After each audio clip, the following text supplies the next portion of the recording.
Megan, we got 26 South Carolinians, and they are very clear about what happened tonight. Normally, I do a show of hands.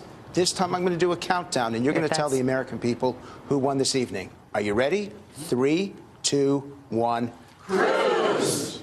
Ted Cruz, overwhelmingly. And the reason why he did so well, and we're going to get back to them in a second, I want to show you Cruz's challenge of Donald Trump, Trump's response, and Ted's response to that response, because this is truly the highlight of the debate. Let's take a look.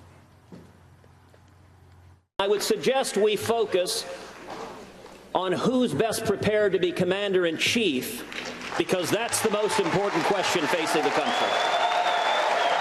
There are other attorneys that feel, and very, very fine constitutional attorneys, that feel that because he was not born on the land, he cannot run for office. I've spent my entire life defending the Constitution before the U.S. Supreme Court, and I'll tell you, I'm not going to be taking legal advice from Donald Trump. You don't have to. Take it from Luntz.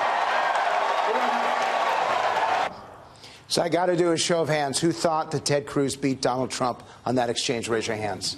It is everybody. So tell me why. He handled him. It was really evident that he was capable of taking the hit and handling it and turning Donald around on himself. What was it about Cruz? Not only that, he was very eloquent, very level-headed about everything that he had to say tonight. I like Donald Trump.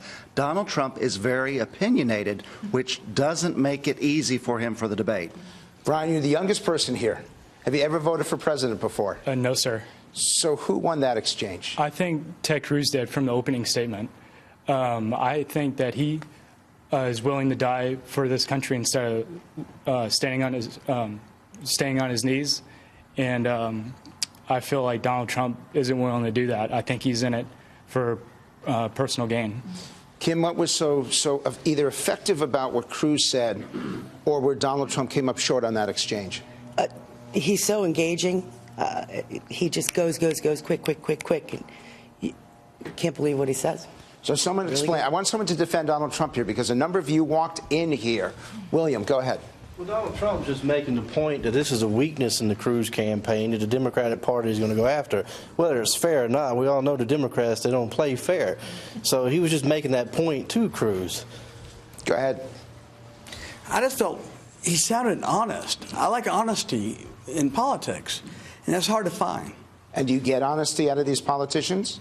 No, but I love to hear something that sounds more honest than other things. So there was another segment. Megan, there was another segment that Ted Cruz did particularly well. And it referred to what has happened over the last 48 to 72 hours. And it was one of the highest dialed moments of this evening. Let's take a look at Ted Cruz connecting with our Republican voters. I give you my word, if I am elected president, no serviceman or servicewoman will be forced to be on their knees, and any nation that captures our fighting men and women will feel the full force and fury of the United States of America. Are you ex-military? I still am, sir. You're still? Okay, then thank you for your service. Oh, thank you, sir. Thank you. Go ahead.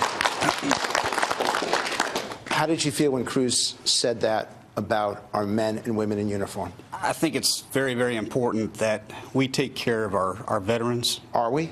No. I mean, we are doing a horrible job. I've got friends, one in particular that died of lung cancer a couple of years ago.